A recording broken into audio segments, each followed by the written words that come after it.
a strange incident occurs. And that's what this story is about, this surah is about. On this way back, there was a well, and there were people lined up to get water at the well. And in that line, there's the Muslim army, and the Muslim army is made up of people that are from Makkah, the Muhajirun, the migrants, and the Muslim army is also made up of people from Medina, the Ansar. You should know, if you don't know the Arabic terms, Muhajirun are people who migrated for Allah's sake. So they left everything behind and came in their loyalty to the Prophet ﷺ. So when we call someone a muhajir, it's actually a very noble term. It actually means they sacrificed everything to be with the Prophet ﷺ. They left their home, they left their property, they left their businesses, they even left their families in some cases. And just came because of La ilaha illallah Muhammadur Rasulullah sallallahu alaihi wasallam. So anyway, some of the people there are muhajirun. Other people there are Ansar. Ansar are basically the people of Medina who aided, who provided not small but huge amounts of aid. You see, Musa'id in Arabic is someone who helps. But a Nasir in Arabic is someone who helps a great deal, a huge amount of help. The Ansar were people who offered unimaginable kinds of help to these muhajirun that come from Makkah. They provide them home, they're not well off themselves, but they share their homes with them, they share their livelihood with them, they share, literally every part of their life with them and put themselves at an inconvenience. Nowadays, you and I live in 3-bedroom, 4-bedroom, 5-bedroom homes, and a guest comes over and you can't use that extra office room anymore, and that agitates you. Back then, their homes are one room. That's all they are. And if you want to make a separate bedroom, draw a curtain. There you go, separate bedroom. And they're not coming over for an hour or two. These are living with each other now. Families living with each other like this. This is not a small thing to do what the Ansar did. Allah even says, وَيُؤْثِرُونَ عَلَىٰ أَنفُسِهِمْ وَلَوْ كَانَ بِهِمْ خَصَاصَةً. They give others preference over themselves even if they're starving. Even if there's starvation afflicting them. Like not just if they're hungry, if they're starving, But anyway, so these are the Muhajirun and Ansar. They're in line at this well, and it just so happens that one of the Muhajirun, one of the people of Makkah, his name is Jahjah. It's an interesting name, Jahjah, and he's the servant of Umar radiallahu anhu. He's in line, and he gets into a little argument with another member of Khazraj, Sinan ibn Wabr. This other Sinan fellow and this Jahjah fellow, they start arguing with each other, fighting with each other, and Jahjah basically kicks him. And he kicks him hard. And when this happens, the Ansari, meaning the person from Medina, the Sahabi who got kicked from Medina, got very upset. And he said, you from Makkah, you get to do this to me? You can't do this to me. And so he cried out. And he said, Ya ma'shar al-muhajir, Ya ma'shar al-ansar. And another narration says, Ya al-ansar, meaning Ansaris, people of Medina, come. Look at what this guy did to me. And then the other guy, Jahjah, says, wait, you're going to gang up against me? I got my gang too. So he goes, Ya al-muhajirin.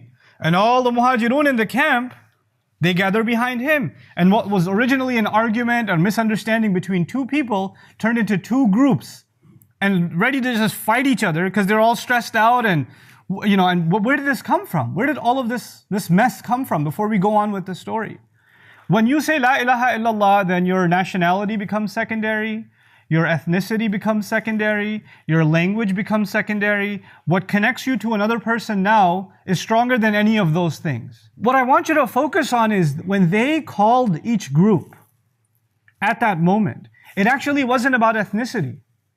It wasn't. It wasn't even Ya Ahla Makkah, Ya Ahla Yathrib, people of Makkah, people of Yathrib. They didn't use those words. They used the words Muhajirin and Ansar. These words have nothing to do with ethnicity. They have nothing to do with nationality. They don't even have anything to do with region. They actually have to do with contribution. That's what they have to do with. The contribution of the Muhajirun is that they migrated. The contribution of the Ansar is that they aided. So they used words, what I'm trying to get at is they used words that in and of themselves are very beautiful words. These are words that Allah uses in the Quran to describe the greatness of these people. These are not small words. These are far more dignified words than any ethnicity. So on the one hand, there's a fight breaking out, but on the other hand, there's a think of beauty here too embedded that the Sahaba, before they see themselves as people of Makkah, they see themselves as Muhajirun. And before they see themselves as people of Medina, they see themselves as Ansar. But something is in there that says, you can't treat me this way. You came from outside and we help you, and you're going to kick me like that? Wait a second. And then some tribalism is in there somewhere, and it comes out. So this report comes to Rasulullah sallallahu alaihi wasallam.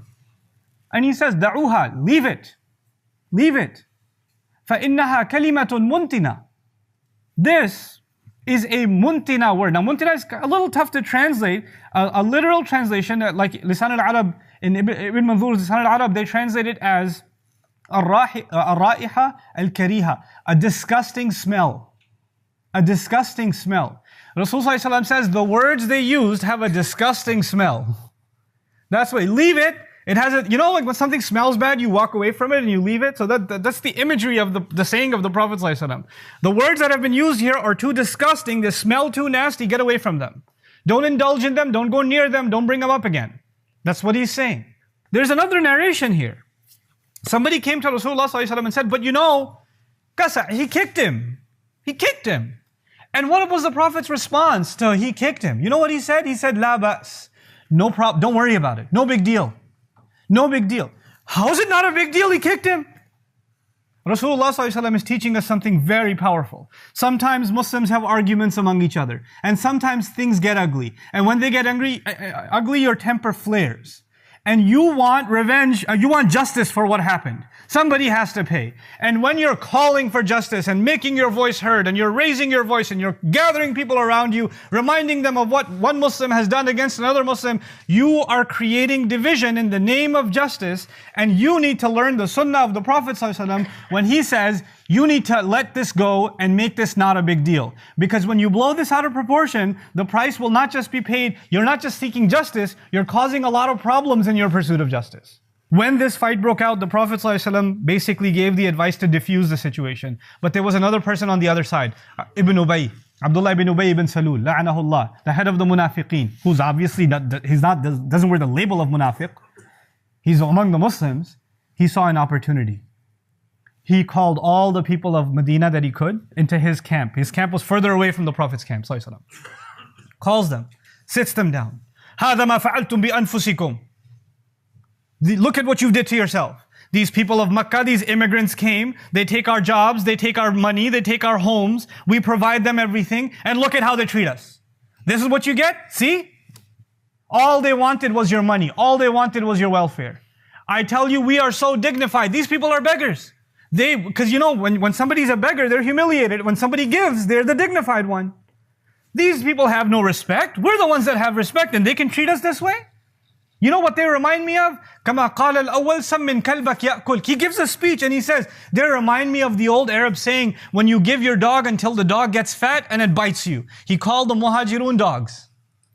In his speech, in his camp, he did this.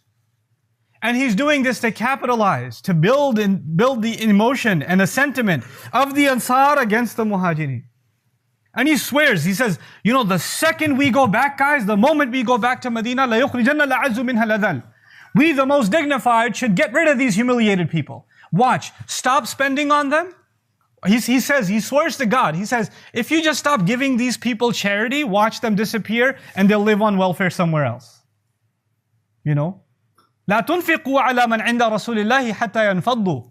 Don't spend on all these people around the messenger. Watch them disappear. They'll just disappear. Watch. They're only here for your money.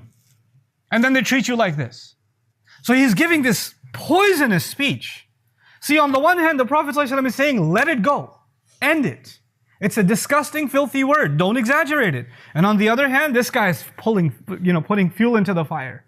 He wants to make the fire bigger and bigger. What he didn't know is there's a young boy sitting there, Zayd ibn Arqam. 10, 11 years old.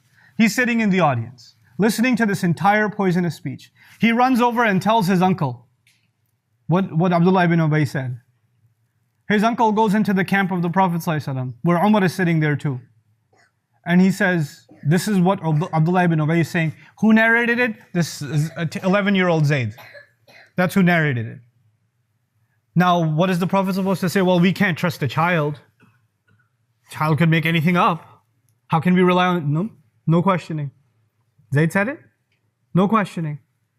As a matter of fact, Umar sitting next to him said, I know a guy, Ammar.